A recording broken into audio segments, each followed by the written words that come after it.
अस्सलाम वालेकुम सब भाई, कैसे हैं? हरीश से ठीक ठाक है, उम्मीद करते हैं हरीश से होंगे जी। मैं आदिल घुमन दोबारा से आपकी खिदमत में हाजिर हूँ। जैसे कि आप लोग जानते हैं, हमारी डंकी की एक सीरीज़ चल रही है कि मैं पाकिस्तान से इटली कैसे आया। लास्ट एपिसोड में आपने देखा था कि कैसे हम पहुँचे त्रिस्ता की पहाड़ी पे। तो अब आगे शुरू करते हैं। जिस भाई ने लास्ट एपिसोड नहीं देखे, वो डिस्क्रिप्शन के अंदर लिंक मौजूद है, वो देख सकते हैं। नेम वाइज मौजूद हैं, फर्स्ट सेकंड थर्ड फोर्थ इस तरह करके। तो सारे एपिसोड जो डिस्क्रिप्शन के अंदर मौजूद हैं। और वीडियो स्टार्ट करने से पहले वीडियो को लाइक करना, चैनल को सब्सक्राइब करना ना भूलें, इंस्टाग्राम पे फॉलो करना ना भूलें। तो चलिए चलते हैं अपनी स्टोरी की तरफ। तो जब हम पहुँचे त्रिस्ता की पहाड़ी के ऊपर, तो हमने देखा ही यार, ये इटली तो नीचे है। इटली काफ़ी सारा, मतलब लास्ट एपिसोड में बताया कि इटली ना स्लोवेनिया से बहुत ज़्यादा नीचे है। छोटे छोटे घर नज़र आ रहे थे, नहीं नज़र आ रहे थे, इतने छोटे से झंडे नज़र आ रहे थे इटली के। तो हमने वो पहाड़ी अबूर की, मतलब सॉरी अबूर कह गया हूँ, वो क्रॉस की, नीचे उतरे।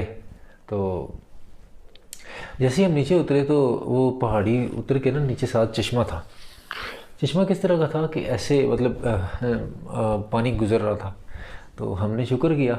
और एक और चीज़ बताना मैं भूल गया हूँ कि हमारे पास, बंदे कहते हैं ना कि खाना ख़त्म हो जाता है रास्ते में, और ये ख़त्म हो जाता है वो ख़त्म है। लास्ट हमारे पास जो रोटी रह गई थी, आखिरी जो रोटी रह गई थी, वो हमने त्रिस्ते की पहाड़ी के ऊपर खाई थी।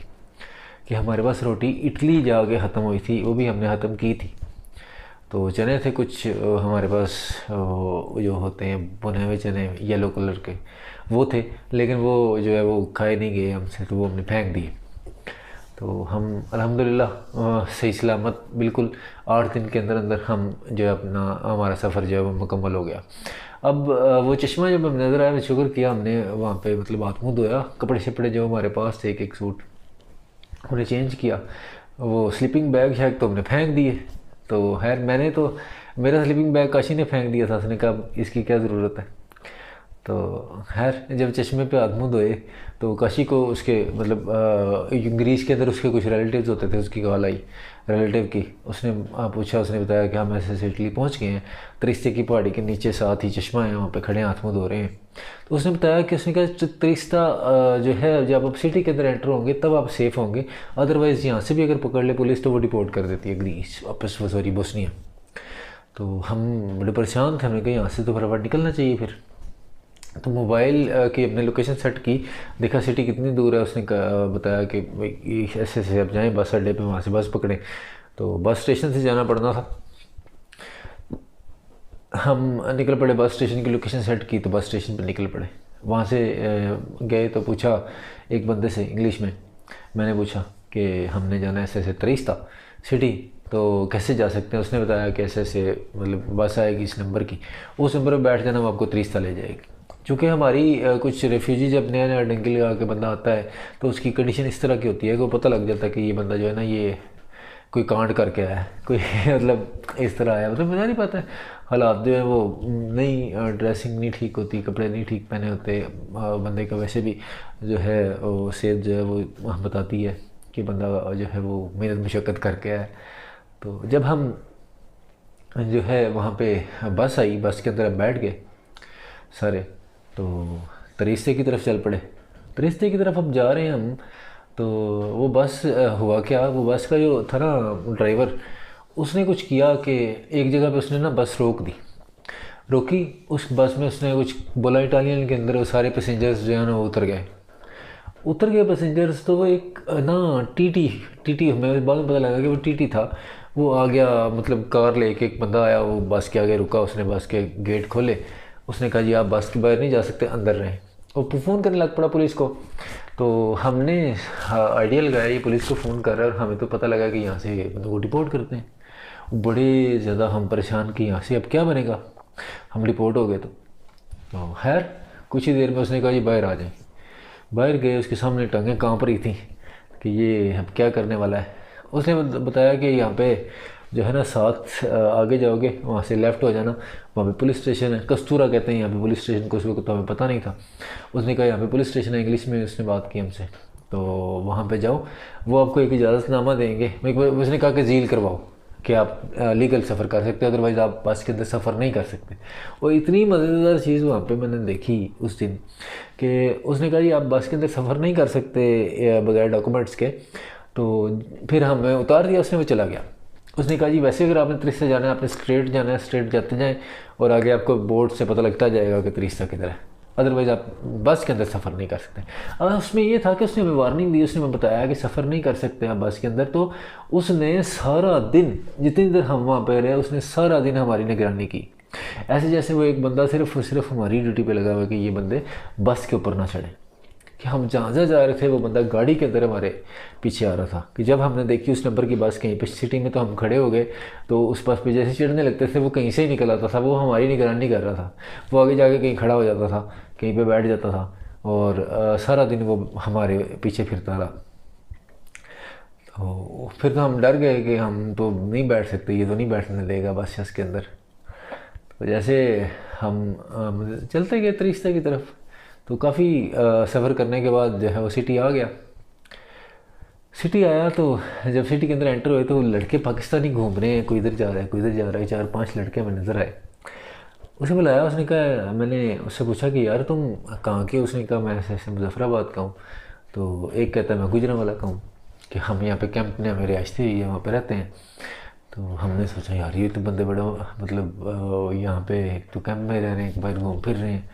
उस वक्त कोरोना नहीं था, उस वक्त इस तरह का कोई इशू नहीं था, मतलब सब कुछ नॉर्मल था। तो बाहर सारे घूम फिर रहे थे। तो हमने जब उससे पूछा, उसने कहा एक तो आप झील करवा सकते हैं इधर, कि आप स्टेशन के साथ थाना है वहाँ पे जाएंगे, सुबह तक वहाँ पे बैठें, सुबह वो आपकी झील करेंगे और आपको वो शिफ्ट कर देंगे कैंप में। लेकिन अगर आपने किसी और सिटी, आपका कोई रिलेटिव है वहाँ पे जाना है, तो उसको बोलें आपकी टिकट करवाए ट्रेन स्टेशन से, वहाँ से ट्रेन स्टेशन पर ट्रेन की टिकट करवाए, ट्रेन पर बैठें और आप चले जाएँ। हमने कहा ठीक है। ऐसे ऐसे ना हम उससे पूछ के, उससे मालूमात लेके हम चले गए आगे स्टेशन की तरफ। जब स्टेशन पे पहुंचे तो हमें एक ग्राउंड सा था।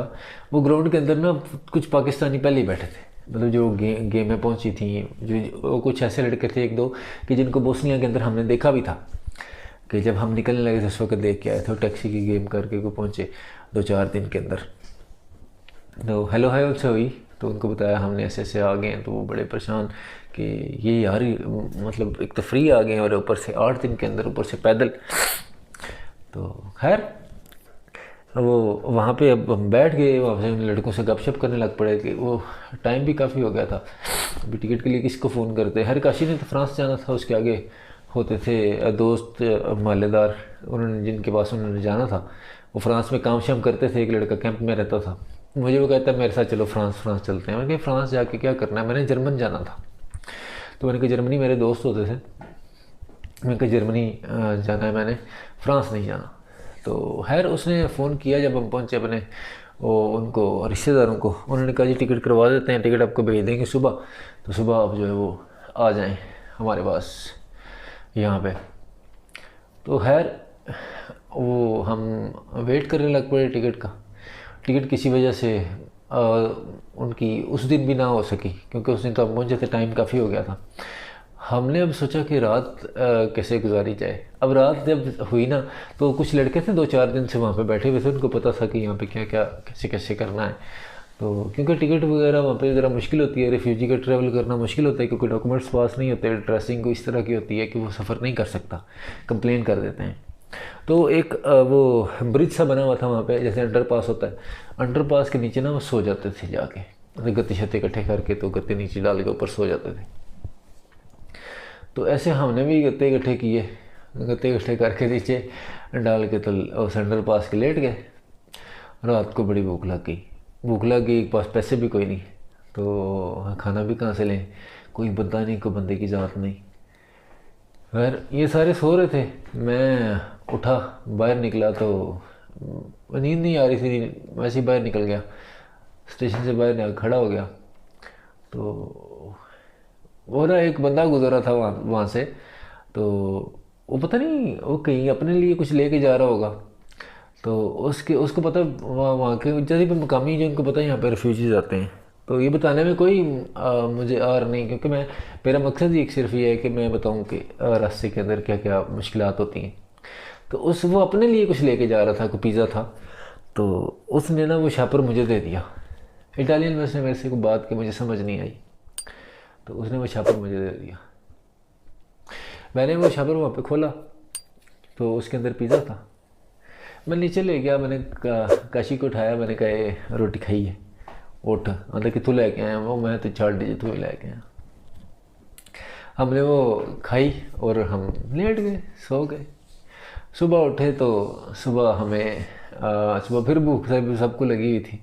तो हमने किसी से पूछा कि यार यहाँ से खाना कैसे खाया जा सकता है। उसने कहा यहाँ पे ना वो यहाँ पे एक उन्होंने इदारा बनाया हुआ है, एक रूम सा है खुला, एक हाल सा, वहाँ पे जो शहर के अमीर लोग हैं ना वो सुबह दे जाते हैं खाना, और वहाँ पे जो मतलब शहर के गरीब लोग हैं, बुज़ुर्ग लोग हैं, वहाँ से जाके खाना कलेक्ट कर लेते हैं, या वहाँ पे सुबह दोपहर शाम जाके खाना खा लेते हैं। वो वहाँ से जाके आप खाना खा सकते हैं। वहाँ पे मुझे तो वो बंद था, सुबह 8-9 बजे का टाइम था।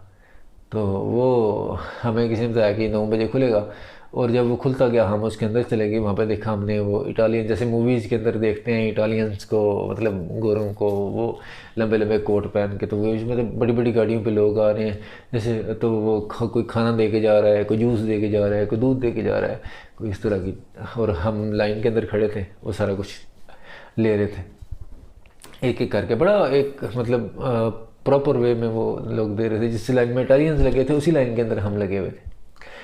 तो हमने वो उनसे खाना शाना लिया, वहाँ पे बैठे, वहाँ पे बैठ के खाया, मोबाइल चार्ज किया वहाँ पे।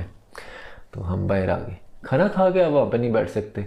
हाँ, अगर बैठना है तो वहाँ पे साथ लाइब्रेरी है, बुक्स पढ़ी हुई हैं, बुक रीड करें। तो इटालियंस तो बैठे रहते थे, हम बैठे रहते तो हमें उन्होंने पूछना था, सारी बात है कि क्या आप लोग यहाँ पे क्या कर रहे हैं। तो हम फिर उठ के आ गए, बाहर बैठ गए, वो फ़ोन चुन टिकटों के लिए करने लग पड़े। मेरा तो कोई था नहीं, मैं किसको फ़ोन करता, मैं बस सोच ही रहा था कि मैं किसको फ़ोन करूँ। यार मेरे जहन में एक बंदा आया, रिश्तेदार ही है, इटली होता था, उसको फ़ोन करने की कोशिश की अपने मोबाइल से, रब्ता हुआ उससे, उसे बताया मैंने ऐसे ऐसे पहुँच गया हूँ, मुझे टिकट चाहिए, मैंने जर्मनी जाना है, तो मैं इंशाल्लाह ताला अपना आगे बंदोबस्त कर लूँगा, मुझे टिकट चाहिए, रोम तक तुम्हारे साथ पास आ जाऊँगा, वहाँ पे 2-4 दिन रहूँगा, क्योंकि यहाँ पे मेरे पास रहने की जगह नहीं, मेरे पास सिम नहीं है, मेरे पास पैकेज नहीं है, मैं रब्ता नहीं कर सकता किसी के साथ। तो मैं जो है मैं यहाँ से पॉसिबल नहीं है कि मैं चला जाऊँ, तुम्हारे पास आऊँगा, 4-5 दिन रहूँगा, को बंदोबस्त करूँगा और चला जाऊँगा। उसने कहा ठीक है, मैं भेज देता हूँ टिकट। ओके हो गया। ऐसे ही टाइम गुजरता गया, दोपहर का टाइम हो गया, दोपहर को फिर हम वहाँ पे चले गए, वहाँ पे जाके खाना शाना खाया और फिर आ गए। रात पड़ गई, तकरीबन हम 2 दिन वहाँ पे 2-3 दिन रहे। तीसरे दिन काशी की टिकट हुई, तो काशी को मैंने ट्रेन पे बिठाया, काशी निकल गया मिलान की तरफ। तो मिलान के साथ से ही वो जाते हैं फ्रांस, तो काशी निकल गया और मैं फिर वहाँ अकेला रह गया मैं। तो उसने खैर उस दिन मेरी भी टिकट उसने भेज दी, टिकट उसने भेजी बस की। अब मतलब यहाँ पे बंदा 2 दिन रहे ना, 2 दिन, उसको पता लग जाता है कि बंदा बस पर ट्रैवल नहीं कर सकता। डॉक्यूमेंट्स नहीं तो बस के पे ट्रैवल नहीं कर सकते, बस में बैठने से पहले आपसे डॉक्यूमेंट्स मांगते हैं। सारे रिफ्यूजी जो हैं, सारे बंदे वो ट्रेन के ऊपर ट्रैवल करते हैं। उसने बस की टिकट भेज दी मुझे। सुबह मैं 4 बजे की बस थी मेरी, मैं सारी रात स्टेशन पे बैठा रहा ठंड के अंदर, बस का वेट करता रहा कि मैं सो गया वहाँ पे, नींद आ गई तो मैं सुबह टाइम गुजर जाएगा, बस में नहीं बैठने होगा। तो वो हर कुछ चीज़ें डिटेल में बताई, लेकिन अभी भी कुछ चीज़ें मैंने नहीं बताई, क्योंकि मैं आपको पहले बताया था कि कुछ तो बंदा बता सकता है, लेकिन कुछ बातें बंदा नहीं बता सकता, क्योंकि उसको बताने में उसको शर्म आती है। तो उसने खैर वो मैं सारी रात वहाँ पे स्टेशन पे बैठा रहा, खाने को कुछ नहीं था, पैसे पास नहीं थे, मोबाइल चार्ज नहीं था। बस आती थी, बस के साथ वाईफाई कनेक्ट करके कॉल करता था, घर करता था या किसी को करता था। तो बस जब चली जाती थी वाईफाई डिस्कनेक्ट हो जाती थी। तो वहाँ पे जनाब वो बस जब आई तो मैं बस के नज़दीक हुआ बड़ा खुश। तो जब उसको टिकट मैंने दी, उसने मेरे से मेरे कैसे करके याद कर दिया। उसने कहा तुम नहीं चढ़ सकते, डॉक्यूमेंट्स नहीं है, सजोरनो, उसने कहा सजोरनो दिखाओ, तीसरा कार्ड दिखाओ। अरे मुझे तो उसको पता नहीं क्या मांग रहा है। तो मेरे पास उसने डॉक्यूमेंट्स ऐसे करके बोला इंग्लिश में, आई हैव नो डॉक्यूमेंट्स। उसने कहा तुम ट्रैवल नहीं कर सकते। वहाँ पे एक पाकिस्तानी, उसने कहा तुम ट्रैवल नहीं कर सकते। वहाँ पे एक पाकिस्तानी खड़ा था जो बस के अंदर, जिसने ट्रैवल करना था। मैंने उससे बोला, मैंने कहा यार किसी तरह मुझे मेरा ट्रैवल करवा दो तुम, टिकट मेरे पास है। तो उसने कहा नहीं, मैं नहीं, आपके लिए कुछ नहीं कर सकता मैं। मैंने कहा ठीक है। वहाँ पे फिर मैंने उसको सलीम को दोबारा कॉल की, वो लड़के को जो हमारा रिश्तेदार था जिसने टिकट भेजी थी। मैंने कहा यार ऐसे ऐसे सारे ट्रेन से जाते हैं, बस की टिकट जो है वो बस पे मैं नहीं चढ़ सकता। उसने मुझे उतार दिया बस से, या चढ़ने नहीं दिया उसने मुझे बस में। उसने कहा जी मैं भेजता हूँ ट्रेन की टिकट। वो ट्रेन की टिकट उसने कहा कुछ देर में, कभी मेरे पास तो नेट भी नहीं है, मेरे पास मोबाइल की चार्जिंग भी नहीं है, मेरे पास पैसे भी नहीं है, मैं क्या करूँ। तो उसने कहा कल भेजूँगा। मैंने कहा ठीक है। वो कल फिर मैं वैसे ही वहाँ बैठा था, वहाँ से जाके खाना खाता था और बाहर आके बैठ जाता था। तो रज़ाइयाँ कंबल शंबल कोई चीज़ पास नहीं थी, रात को ठंड लगती थी। अब अगले दिन जब मैंने उसने मुझे फ़ोन नहीं किया, अगले दिन मैंने खुद उससे रब्ता किया। उसने ऐसे ऐसे तुम करो कि तुम ना वहाँ से ट्रेन जाती है ऊदीने चले जाओ। ऊदीने कैसे? मैंने कहा ऊदीने की टिकट करवा दो यार, मैं ऊदीने चला जाऊँ। उसने कहा नहीं, वो ट्रेन पे वैसे ही बैठो, अब वो तुम्हें कोई टिकट का नहीं पूछेगा, तो अगर पूछा भी तो वो तुम्हें स्टेशन पे उतार देंगे, उसी स्टेशन से दोबारा तुम उदीने ट्रेन पे चढ़ना तो उदीने आ जाओगे। मैंने कहा ठीक है, अब कुछ तो करना था। तो वहाँ पे मैं उदीने की ट्रेन का पता किया। उसने वो ट्रेन, मुझे पता लगा कि भाई वो 4:30-5 बजे ट्रेन है, तो मैं 4:30-5 बजे स्टेशन पे आऊँगा। मैं स्टेशन पे गया तो मुझे वहाँ पे खड़ा था ट्रेन ड्राइवर था मेरे ख्याल से, या चेकर था। उसने मुझे पूछा कोई टिकट, मैंने कहा मेरे पास नहीं है। उसने मुझे वापस भेज दिया। 2-3 दफ़ा मैंने ट्राई की जाने की, लेकिन ये कि उसकी नज़र मेरे पे ही थी। वापस आ गया मैं कुछ देर बैठा रहा। तो खैर दोबारा से मैं जब नेक्स्ट ट्रेन की मैंने टाइमिंग देखी तो उसका टाइम था 8-9 बजे का। तो मैं ट्रेन स्टेशन पे दोबारा गया। खैर वो नहीं था, मैं उसमें बैठा ट्रेन के अंदर, और वो ट्रेन चल पड़ी। ट्रेन जब चली तो कि मैं 4 से 5 स्टेशन गुजरे होंगे। एक टीटी आया, उसने मुझे उठाया, मैं सो गया हुआ था। उसने उठा के मुझे कहा टिकट। मैंने कहा टिकट तो मेरे पास नहीं है। तो मुझे उठा के ना, वो कहते हैं इधर आ जाओ मेरे साथ। बड़े अच्छे लोग हैं। मुझे उठा के लेके गया, अब मतलब अगले कैबिन में ना, वहाँ पे एक औरत बैठी थी। उसने उसको बोला कि आपको इंग्लिश आती है? उसने कहा जी आती है। उसने कहा इसको समझाइए ज़रा, इसको पूछें टिकट इसकी किधर है। उसने मुझे बोला कि तुम्हारी टिकट किधर है? मैंने कहा मेरी टिकट नहीं है, मेरा तो एक दोस्त है, मैं उसके पास जा रहा हूँ, मेरे पास अभी तो पैसे भी नहीं है, मैं नया आया हूँ, तो जाऊँगा तो मैं ले सकूँगा, अभी मेरे पास नहीं है। तो वो ड्राइवर ने उसको बोला कि इसको बोलें कि तुम टिकट के बगैर ट्रैवल नहीं कर सकते, तो लिहाजा हम तुम्हें यहाँ पे नीचे उतार देंगे ट्रेन से, अपना बंदोबस्त तुम कर लो। मैंने कहा ठीक है, इसको बोले मुझे उतार दे। तो मुझे तो ये था कि जुर्माना खैर उन्होंने क्या करना था, मेरे पास डॉक्यूमेंट्स हों तो जुर्माना होना था, लेकिन ये है कि वो मेरी झील कर दी थी उन्होंने वहाँ पर तरिस्ता में। तो खैर उसने मुझे उतार दिया वहाँ पे मैं जैसे उसने बताया था, वहाँ पे अगली ट्रेन का मैं इंतज़ार करने लग पड़ा। अगली ट्रेन तकरीबन घंटे के बाद आई, उस पर बैठा मैं तकरीबन, और 4-5 स्टेशन गुजरे तो मैं साथ जो लड़का बैठा था मेरे, उससे पूछ रहा था। मैंने कहा उदीना? कहता जी उदीना। मैं उतरा जब मैं स्टेशन से निकला तो सामने वो मैकडोनल्ड्स की शॉप थी। मैकडोनल्ड्स की शॉप थी। मैंने वहाँ पे उतर के उसको फ़ोन किया सलीम को, और ट्रेन स्टेशन के वाईफाई जो कनेक्ट करके, तो उसको मैंने बताया, मैंने कैसे मैं उदी नहीं आ गया। कहता मैं लड़के को फ़ोन करता हूँ, आपको ले जाता है। वो लड़का आया, उसने मुझे ले गया, साथ ही तंजीम वालों ने घर दिया हुआ था उसको। उस घर के अंदर मुझे ले गया। वहाँ पे जाकर मैं नहाया, कपड़े शपड़े चेंज किए, तो खाना शाना खाया। उसको मैंने फ़ोन किया, मैंने कहा यार टिकट भेज दो ताकि मैं सुबह निकल सकूँ। उसने कहा जी मेरी लड़के से बात करवाओ उससे। मैंने उससे बात करवाई। उसने कहा इसको ऐसे करना, तुम सुबह कैंप में ले जाना, वहाँ पे जाके इसकी झील करवाना, और इसको कहना यहाँ पे तुमने रहना है वहाँ पे, और कहीं रोम शोम नहीं आना। मैंने कहा यार मैंने तो जर्मन जाना है, मैं यहाँ पे नहीं रह सकता। तो उसने कहा जी टिकट कोई नहीं है, आपको यहाँ पे ही रहना है, यहाँ पे ही झील करवानी है, और यहाँ पे ही आपको रहना पड़ेगा। मेरे पास और कोई चांस नहीं था, घर फ़ोन कर नहीं तो सकता मैं यार उसको बोला ठीक है यार, तुम सुबह मुझे ना बताना, मैं खुद चला जाऊँगा। उसने कहा नहीं, मैं तुम्हें बस के अंदर छोड़ के आऊँगा।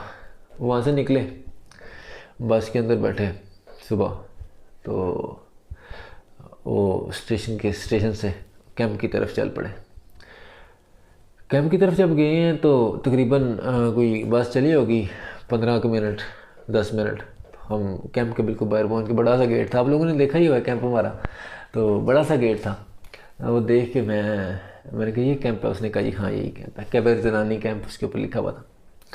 अंदर गए, जब कैंप के अंदर तो आगे तर्जुमान बैठा हुआ था, उनको मैंने बताया, उसने मुझे बाहर बताया कि इनको जाके कहना है, मेरा नहीं बताना, इनको जाके कहना मैं नया आया हूँ। तो आगे फिर हमारा कैंप का स्टार्ट हो गया पीरियड। कैंप के अंदर हमने क्या किया, कैसे एंट्री ली, कैसे वहाँ पे गए, कैसे झील करवाई, कैसे वहाँ पे पहले दिन उन्होंने मुझे खाना दिया, कमरा दिया, चंदू मुझे कैसे मिला वहाँ पे, इंशाल्लाह नेक्स्ट एपिसोड में बताऊँगा। तो दुआओं में याद रखिएगा यार। ये स्टोरी है, ये बताने का दिल, यकीन करें कई बातें बताने का दिल नहीं करता, तकलीफ़ होती है सोच के भी, दोबारा रिपीट करके भी। लेकिन मकसद क्या है, मकसद सिर्फ आप सबको पता है कि मकसद क्या है, क्यों बताता हूँ मैं। तो बाकी वीडियो को एंड तक देखने का शुक्रिया। दुआओं में याद रखें। अल्लाह हाफिज़, अल्लाह आपका हामी नासिर हो। वीडियो को लाइक करना, कमेंट्स करना ना भूलें, और कमेंट करके बताया करें कि वीडियोस, इसके अलावा वीडियोस कैसी मैं बनाया करूं आप लोगों के लिए। तो फ़ी अमान अल्लाह, अल्लाह हाफिज़।